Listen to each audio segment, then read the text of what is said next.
د کندهار ملي راډیو تلویزیون ډېرو درنو او قدرمنو لیدونکو السلام علیکم ورحمت الله وبرکاتو. په دې هیله چې روغ جوړ خوشحاله او د صحت جامې به مو په تن وي. قدرمنو لیدونکو دا د یو ځل بیا د یوې اونۍ په تېرېدلو سره زه نورعلي صدیقي د ان د خپرونې د لارې ستاسو د درنو چوپاړ ته حاضر شوی یم. هیله ده چې د خپرونې تر وروستیو شېبو راسره ملتیا وکړي. د دې اونۍ د ان خپرونه مو په افغانستان کې د دایمي سولې راتګ ته ځانګړې کړې ده. سوله خو د ټول بشري نړۍ دپاره یو اهم اصل دی، یو ډېر عمده اصل دی چې د بشریت ټوله زندگی پر صلح باندې ولاړه ده. دواړو څخه مو غوښتنه دا ده چې صلح خیر، نبي علیه السلام وایي صلح خیر، صلح د خیر لار ده. په جنګ و جدل که کېدلی دغه 50 کاله یا د 45 کاله په دې وطن کې سوله مهمه ده، سوله ژوند دی، سوله خوښي ده، سوله مینه ده، سوله انسانیت دی، سوله دین دی. ټوله سوله دولت وسلوال مخالفین هغه چې د افغانستان د دولت یا د افغانستان د خلکو مخ په وړاندې جنګیږي ټول زموږ وروڼه دي. که مخالفین دي د وسلوال مخالفین څخه غوښتل دا ده که چېرې دی خو هم د هغه هېواد خلک دي، دولت هم د دې هېواد خلک دي، ټول د دې هېواد خلک نو باید سره ویوسي. ټول مسلمانان چې سره وروڼه دي. افغانستان زموږ هېواد سولې ته دونه ډېر اړتیا لري چې هغه موږ بیانولی نه سو. څرنګه چې یو هېواد اقتصاد اړتیا لري، همدارنګه یو هېواد زراعت اړتیا لري او داسې نور شیانو ته اړتیا لري، همدارنګه یو هېواد سولې ته هم اړتیا لري.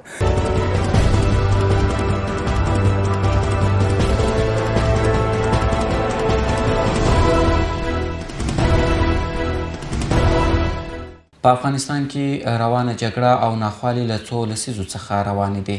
د دغې جګړې قربانیان تر ډېره حده پورې ولسي خلک دي او تلفات یې ټول ملکي کسانو ته وړي. په افغانستان کې روانه جګړه د بهرنیو استخباراتي کړیو په لمسون او اشاره باندې روانه ده. د دغې جګړې څخه بهرنیان ګټه ترلاسه کوي او هڅه د دې کوي چې نور هم په افغانستان کې د جګړې اور تود وساتي. که جوړ سو په افغانستان کې جګړه څو بوده لري. داعش، القاعده، وسلوال طالبان او د افغانستان ځینې ګاونډیان ورپکښې لاس لري. د سیاسي چارو کارپوهان په دې اند دي چې د وسلوال طالبانو تر شا د پاکستان او د افغانستان د نورو ګاونډیانو لاس دی او هغه په مالي او پوځي برخه کې تمویلوي او افغانستان ته د جګړې لپاره را استوي تر څو دلته افغانستان کې د جګړې اور تود وساتي. د دولت وسلوال مخالفین تل هڅه کوي چې د خلکو په منځ کې ورانکاره فعالیتونه ترسره کړي او له دې لارې څخه خپل بهرني باداران خوشحاله کړي. په ورته وخت کې افغان دولت هغوی ته د سپر په توګه ولاړ دی او تر ډېره د هغه ډلو او کسانو مخه نیولې چې د افغانانو ژوند او سولې ته ګواښ جوړ کړی وي. افغانان چې د سولې تږي دي له افغان دولت او وسلوال مخالفینو څخه غوښتنه کوي چې د سولې د پروسې لپاره د په ګډه کار وکړي او د هغه کسانو مخه دې ونیسي چې د سولې په وړاندې خنډ جوړوي. د همدې موضوع په اړه مې د کندهار د څو تنو اوسېدونکو سره خبرې وکړې. هغوی د خپلو خبرو پر مهال د کندهار ملي راډیو تلویزیون سره وویل چې نور افغانان د جنګ جګړو څخه ستړي شوي دي او باید آرام ژوند ولري. دوی وایي چې افغانان تر هر چا ډېر د سولې غوښتونکي دي او د سولې په ارزښت هم پوهېږي او باید د سولې په برخه کې ورته زیات کار وشي. هغوی په افغان دولت باندې غږ وکړ چې د دولت د وسلوال مخالفینو سره د خبرو ګډ میز ته کښېني او بین الافغاني خبرو ته دې نور هم دوام ورکړي.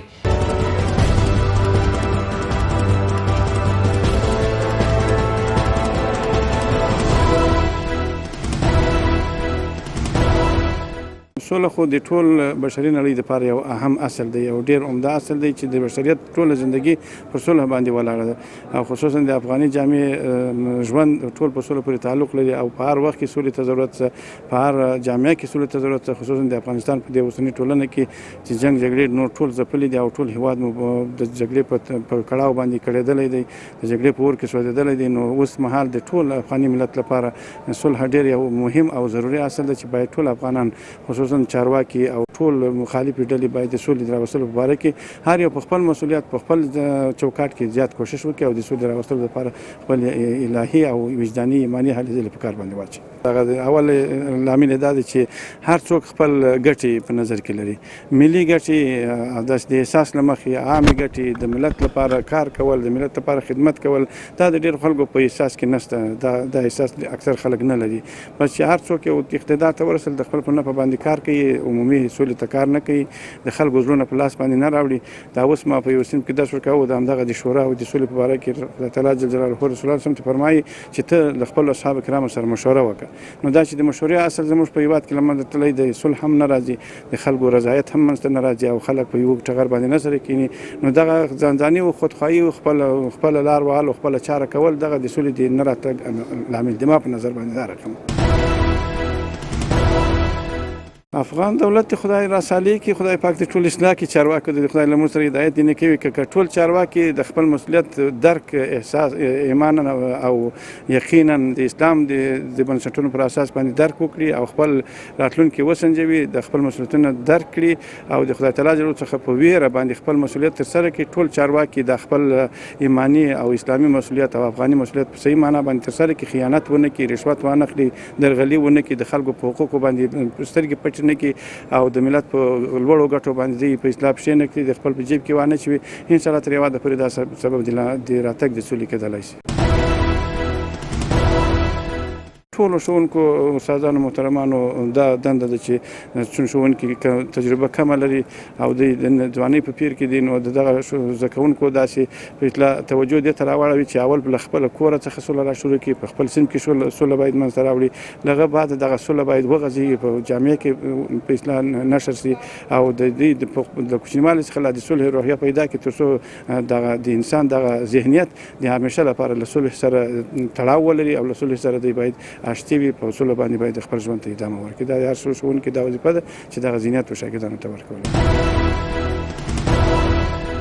اوس مهال د ضرورت څخه په اول قدم کې د افغانستان لپاره د ولس لپاره د حکومت لپاره په هره برخه کې اولنی کار چې دی چې باید صلح راسي، دغه ځپلی وطن، دغه ځپلي خلک د دې جنګ و جدل و ناامنۍ څخه راووځي.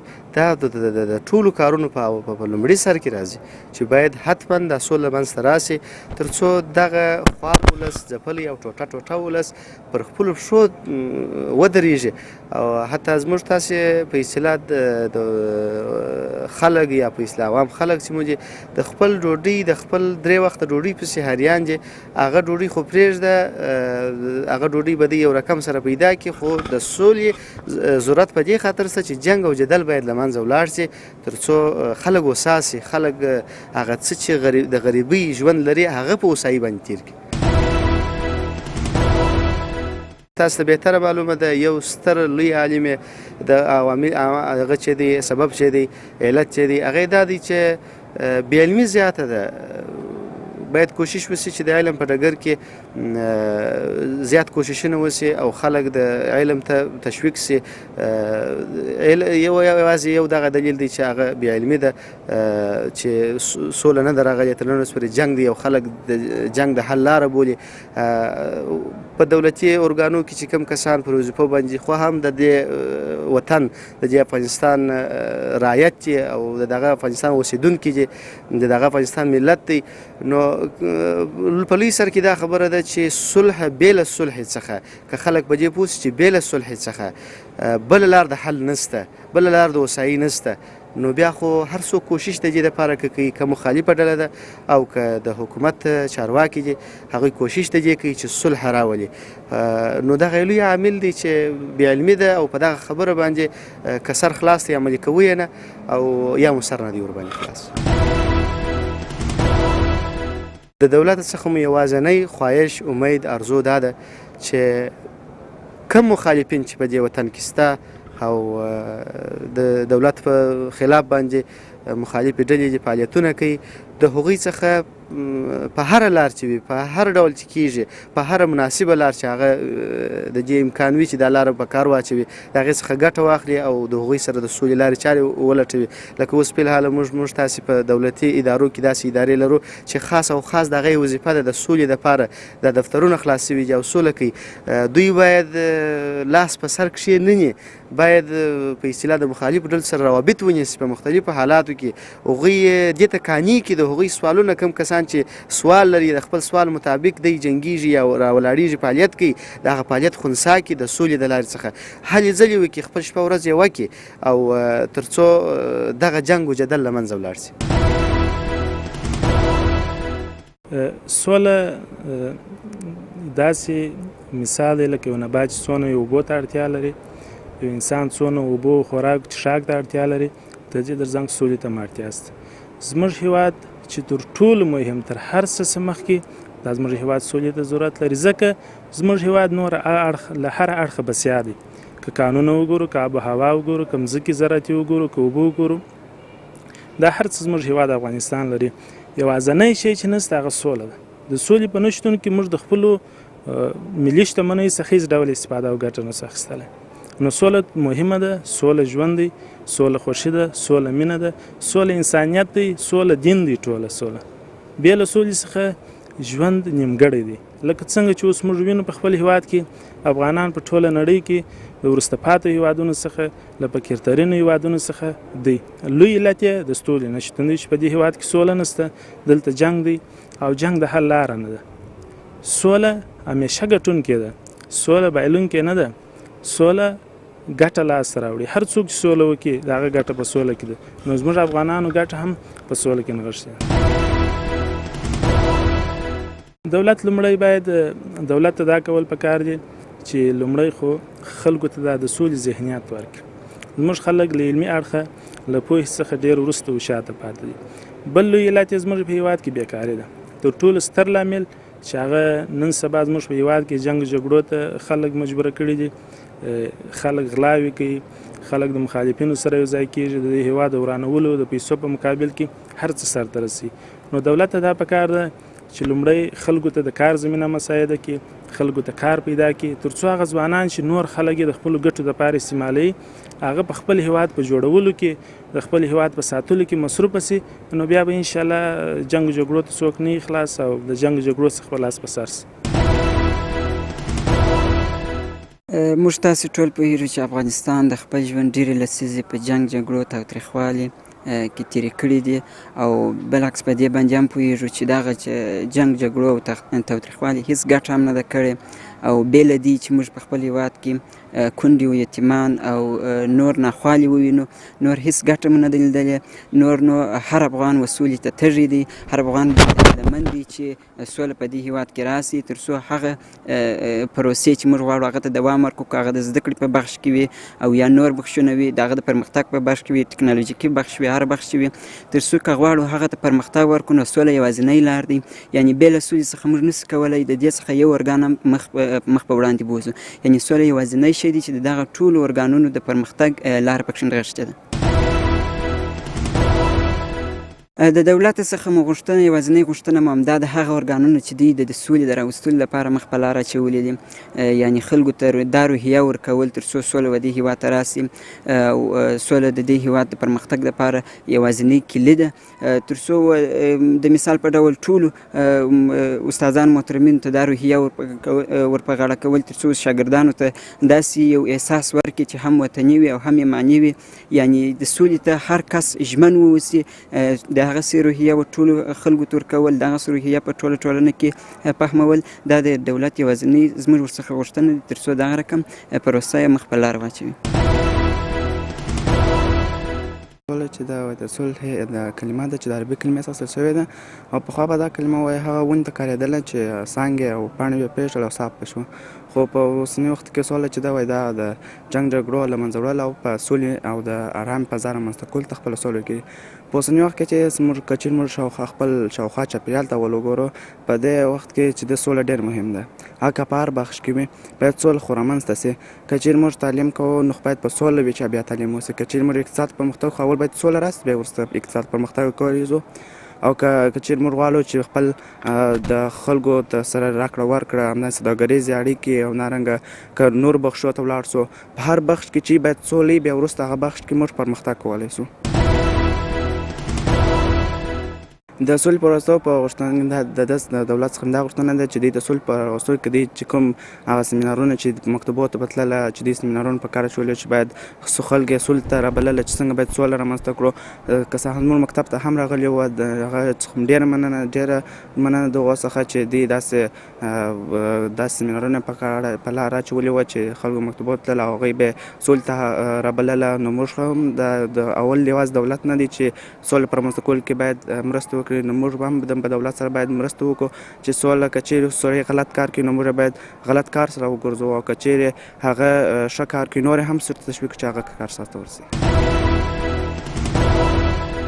سوله د ارامۍ په معنا ده او په اصطلاح کې د یو چا د ځان ناموس مال اولاد خوندیتوب عبارت له سولې څخه دی.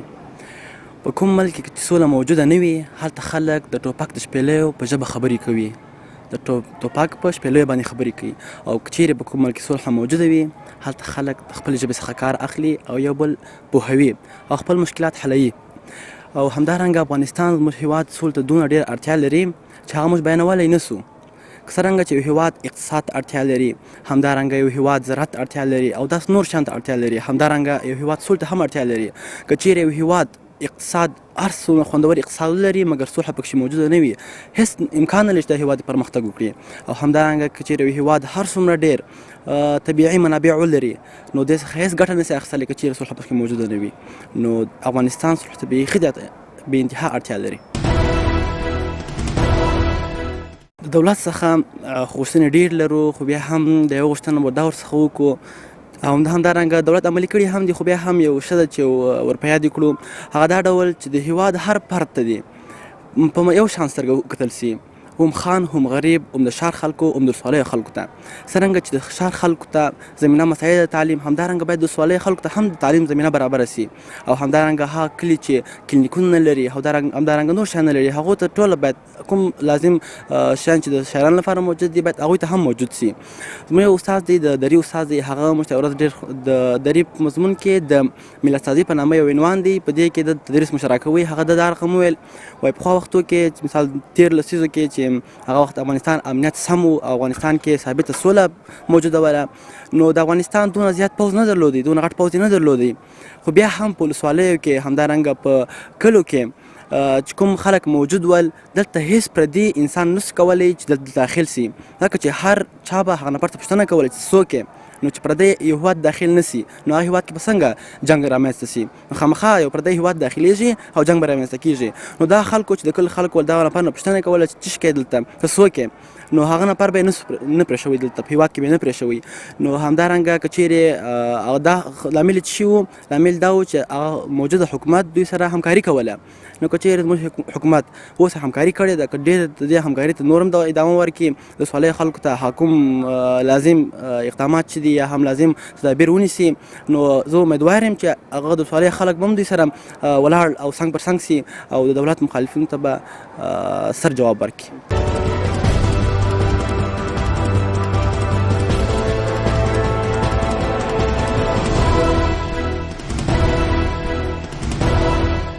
دوی دغه راز د دولت په وسلوال مخالفینو باندې هم غږ وکړ چې نور له جنګ جګړو او وروروژنې څخه لاس پر سر سي او د افغان دولت سره دې سوله وکړي.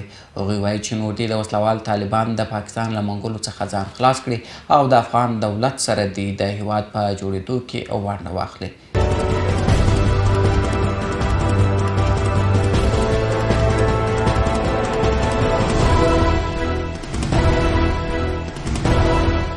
پښتانه دغه هم د ټول مسلمانان یو ټول ورونه یو د ټول د یوه هېواد خلک یو باید د پردو په خبره باندې تېر ونه وځو په دوکه نه سو باید داسې یو د نقطې ته پام وکړو چې آخر زموږ د خپل بین افغاني مسایل به څوک راحل کوي. پښتانه وایي چې ته دغه غوټه یا تڼۍ په لاس باندې تړل کېږي خولې ته حاجت نشته او دا زموږ خپله شریک هېواد دی ګډ هېواد مو د ټولو څخه کار غواړي د ټولو په غاړه مسؤلیت دی.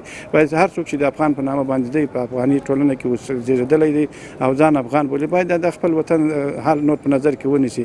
دغه د دونه وخت وینو جګړې خو کومه ګټه موږ ته ونه کړه. نو که جګړه د حل لار وای تر اوسه به یو لاره پیدا شوې وای. دا چې جګړه د حل نه ده لاره نه ده نو باید چې موږ خپله باندې سوله وکړو او سولې ته غاړه کښېږدو تر څو دغه کړېدلی ملت نو له دې کړاو څخه راوباسو. هغوی څخه مو هم غوښتنه دغه ده وسوال مخالفین هم که وسوال مخالفین دي هم د دې وطن دي او که دولت چارواکي چې هم د دې وطن دي د دواړو څخه مو غوښتنه دا ده چې صلح خیر. نبي علیه السلام وایي صلح خیر. صلح د خیر لار ده. په جنګ و جدل کې کېدلی دغه 50 کاله یا د 45 کاله په دې وطن کې په دې افغانستان کې جنګونه دي، هیڅ بیله دي چې موږ تاوانونه وړي دي، ګټه مو نه ده حاصله کړې. کونډه و یتیم زموږ د اوږو بار دی، که مخالفه ډله ده د هغه کونډه و یتیم هم زموږ د اوږو بار دی. موږ بیا په اصطلاح د هغوی کاروایي کوو، د هغوی مرسته او کومک زموږ د غاړې دی. دغسې که د دولت چارواکي دي، دا ټول د یوه وطن خلک دي، د دواړو دپاره لازمه دا ده چې دوی په هر ډول چې کېږي صلح وکړي. هغوی څخه مو غوښتنه د هغه ده، خو دا کېږي، دا ټول کارونه کېږي د بې علمۍ څخه. دوی ته مو د الله په دربار کې د هدایت غوښتنه کوو او دغه مو ارزو ارزو امید دی د دوی څخه چې دوی د دغه کار څخه لاس په سر چې خپله ګټه او تاوان وپېژني، خپل ګټه د خپل ولس ګټه او د خپل وطن او د اسلام ګټه په نظر کې ونیسي. وسلوان مخالفین هر څوک چې په افغانستان کې جنګیږي اکثریت دغه ټول افغانان دي، دا ټول سره ورونه دي. افغانستان له شرق تر غربه، له شماله تر جنوبه، دا ټول یو هیواد دی. ټول یو افغانانو همیشه د دشمن په مقابل کې، همیشه د نور په مقابل کې سره یو لاس سوي یو ځای درېدلي. نو د هغو څخه زموږ غوښتنه دا ده چې راسي سوله وکړي. د دولت څخه هم دا غوښتنه ده تر څو د دوی کوم شرطونه لري، کومې غوښتنې لري، هغه غوښتنو ته مثبت جواب وویل سي تر څو هغه خلک راسي سولې ته. جنګ د حل لاره نه ده. که جنګ د حل لاره وای، اوس به دا هیواد په ټوله نړۍ کې به افغانستان د اقتصادي اړخه، له مذهبي اړخه، له عقیدوي اړخه، د پرمختګ له اړخه، د ټکنالوژۍ له اړخه په ټوله دنیا کې لومړنی هیواد وای. نو جنګ د حل لاره نه ده، نو سوله د ټولو په ګټه ده. مخالفینو ته هم دا پیغام دی چې راسي افغانستان په آبادولو کې برخه واخلي. آبادول یې دا چې سوله راسي، هر څه امکان لري چې وسي. دولت وسلوال مخالفین هغه چې د افغانستان د دولت یا د افغانستان د خلکو مخ په وړاندې جنګیږي ټول زموږ وروڼه دي، که مخالفین دي یا هم دلیل چې د هغوی په ضد ولاړ دي، ټول زموږ وروڼه دي، ټول افغانانو په نامه یادیږي. هر کس ځان ته وایي چې زه افغان یم، هر کس دا وایي چې د افغانستان زما خاوره ده. نو که چیرې موږ غواړو چې د خپلې خاورې څخه دفاع وکړو، که چیرې موږ غواړو چې د خپله خاوره کامیابه وساتو، خالق تعالی جل جلاله په قرآن عظیم شان کې وایي چې وصلح خیر، یعنی په سوله کې خیر دی. موږ تاسو باید سره یو موټی سو او سوله راولو، ځکه بې له سولې څخه هیڅ د پرمختګ لمر زموږ تر سترګو نشي کېدلی. هغه کسان چې د پاکستان په لمسون یا نورو ګاونډیو هیوادونو په لمسون په افغانستان کې جنګیږي، د هغو څخه مې غوښتنه دا ده چې لږ تر لږه خپل ایماني او خپل ملي احساس په ځان کې راولي، خپل احساس راژوندی کړي. د ځینې مادیاتو په ګټلو سره، د ځینې مادیاتو په لاسته راوړلو سره د خپل ورور وینه تویول زما په نظر دا خو یو عقبا یو ستر زیان دی، د خپل آخرت یو ستر زیان دی. د ځینې مادیاتو په لاسته راوړلو سره د خپل ورور نه وژني او پرېږدي چې افغانستان یو پرمختللی هیواد سي او کامیابه واوسي. د وسلوال مخالفین څخه غوښتنه دا ده که چېرې دوی خو هم د هغه هیواد خلک دي، دولت هم د دې هیواد خلک دي، ټول د دې هیواد خلک دي، نو باید سره واوسي. ټول مسلمانان چې سره وروڼه دي، که چېرې دوی وایي موږ مسلمانان یو، خو د هغه دولت کې چې کارکوونکي دي هغه هم مسلمانان دي، نو که چېرې یو مسلمان بل مسلمان وړي دا خو دینداري نه ده. خو که چېرې دوی دواړه سره یوسي، که چېرې سره یوسي، نو خو د هغه خیر دی. په سوله کې خیر دی، په سوله کې ګټه ده، په سوله کې هر څه پرمختګ کولی شي. هغه که د پاکستان په لمسون جنګیږي، که د هر هیواد کار ګنډوي هیواد په لمسون جنګیږي، دی که د پیسو په واسطه کار شي په واسطه غولېدلی دی، دغه چې دې ته دا ذهنیت ورکړی دی چې دی کفار دی یا دا دی او هغه دی، دا ټول چې دا غلط دی او دی باید هغه هم دغه مسلمانان وړي دغه رقم لمونځ نیسي، دغه رقم 15 وخته لمونځ کوي، روژه نیسي او همدارنګه حج زکات ادا کوي. خو دغه وړونه باید سره یوسي. دی که چېرې د دې ذهنیت یې راوړلی دی، هغه باید که چېرې ذهنیت یې راوړی هغه باید موږ تشویق کو دی ته چې دی بیرته دغه کار سره لاس په سر شي او خپل بیرته د خپل هیواد لپاره پرمختګ. دولت ولسوال مخالفین هغه کسان کوم چې دولت په وړاندې ولاړ دي، دواړه د افغانستان خلک دي، هم دولت د افغانستان دی، هم دولت مخالفین د افغانستان دي. پرته له هغه څخه ځینې ډلې موجودې دي کوم چې زموږ هېواد خرابوي یا هم دولت مخالفین شمیرل کېږي. خو هغه خلک کوم چې د افغانستان دي او زموږ دولت مخالفین دي، دوی ته دا پیغام لرم چې دوی یو ځای سي، د سولې د کمیسیون سره یو ځای سي. دوی د حکومت دین کښېني او همدارنګه مخالف ارګان دین کښېني، یو بل سره د خبرې اترې وکړي. د خبرو په وسیله دوی کولی سي یو موضوع ته ورسېږي. همدارنګه دوی د شریعت په دایره کې چې هر څنګه شریعت خوښه وله، د اسلام داسې دین دی چې کامل دین دی، مکمل هر څه ځان کې لري. نو د اسلام د شریعت په دایره کې دی یو بل سره کښېني او څه چې شریعت ویلي دي هغسې فیصله دې وکړي. هغه کسان چې د پاکستان په لمسون جنګیږي او همدارنګه جهاد یې هدف نه وي او غواړي چې اسلام تخریب کړي یا هم افغانستان دولت وځوروي یا هم د افغانستان دغه اتباع وځوروي او مطلب یې د افغانستان د اتباعو وژل وي، یعنی سپینه خبره تو کوم چې امریکایان نه غواړي ووژني بلکې په ښار کې چاودنې وکړي او د افغانستان عوام ووژني. نو دا خلک چې زما په نظر دا ډېر خراب خلک دي. په دنیا کې به تر منافقینو هم دوی بد وي، ځکه چې دوی د اسلام په وړاندې درېږي او دوی د مسلمان په وړاندې درېږي. داسې نه هم چې افغاني طالب دی د امریکا په وړاندې ولاړ دی.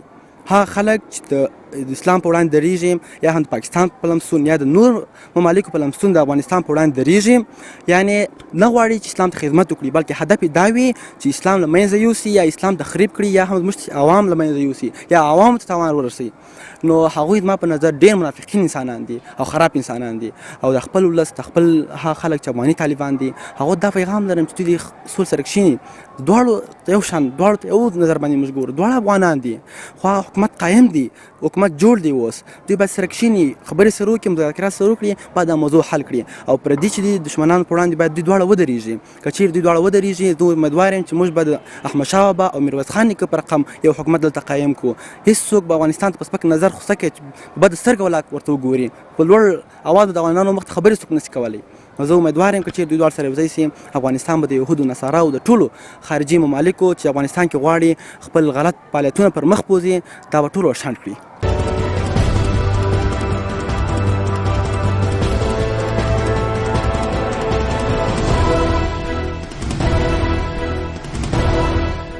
د کندهار ملي راډیو تلویزیون ډېرو درنو او قدرمنو لیدونکو د دې اونۍ دا خپرونه پر همدې ځای پای ته رسېږي. تر بلې داسې خپرونې څه نورالي صدیقي ستاسو درنو چوپړ ته حاضرېږم. پر الله مو سپارم، ښه وخت په مخکې ولرئ.